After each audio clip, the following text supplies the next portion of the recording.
I'm going to speak about the telltale signs of abuse. If you ask someone what is abuse, a majority of people will say physical abuse. I think people believe that, as physical abuse, also known as domestic abuse or domestic violence, shows the most outward signs. Plus, physical abuse and sexual abuse is what the media concentrates on more than any other forms of abuse, and that for me is a big issue, but that's a discussion for another day. You have to be clear on the fact that abuse does not always start with physical abuse and doesn't always get to that point. A mindset shift is needed. I've heard it so many times before when people will say that they're not in an abusive relationship, they don't put their hands on me. So there tends to be a mindset that you have to be punched, hit, raped to have been abused, which is false. Abuse isn't just physical, sexual, it's also emotional, psychological, and everything in between. When I was in my abuse, it was really difficult to speak about the emotional and psychological abuse because you don't know where to start. And I know I felt like nobody is going to get it, especially when my abuser had already started the narrative that I was difficult, I was mad, I was damaged goods, always causing drama. And he wasn't only telling me this, he was telling other people. So then that makes it even more difficult to share what you're going through and to seek help.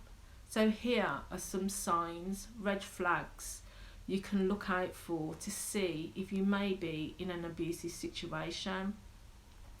They put you down, they start checking your phone, they'll always be checking and wanting to know where you are at all times.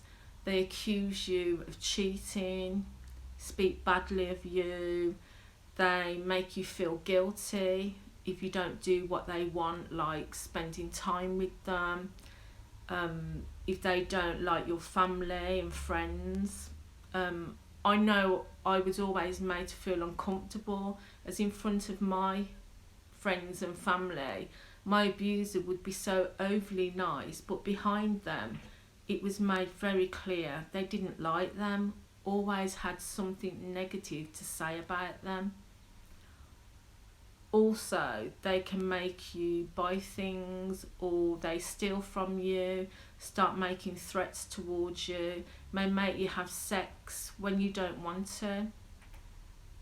If there's any more you can think of, pop it in the comments. Let's share and enlighten one another. So the next bit I'm going to share, I read and thought it's so important to touch on these points. So excuse me as I read this from my notes.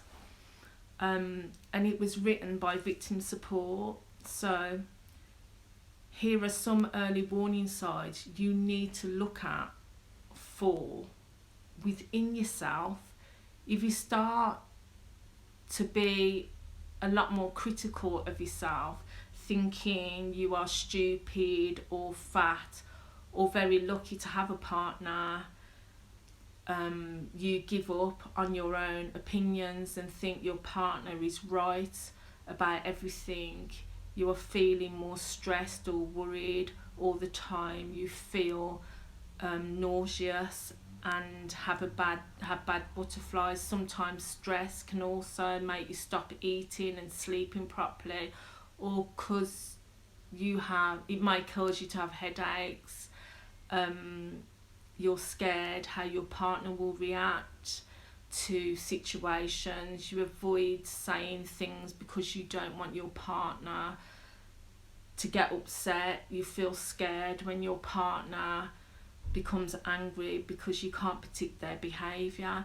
You are feeling pressure to change who you are or move the relationship further than you want to. You feel like you are walking on eggshells.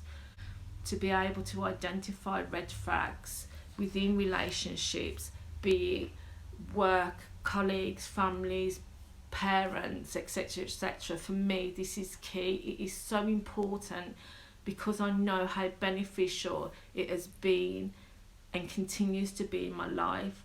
The magic which lies in creating a space in which you have a relationship with yourself, and within that space heighten the voice of your intuition, your inner voice, so it speaks so clearly and loudly to you that you start to identify with the early warning signs and not wait until the person is being physical with you.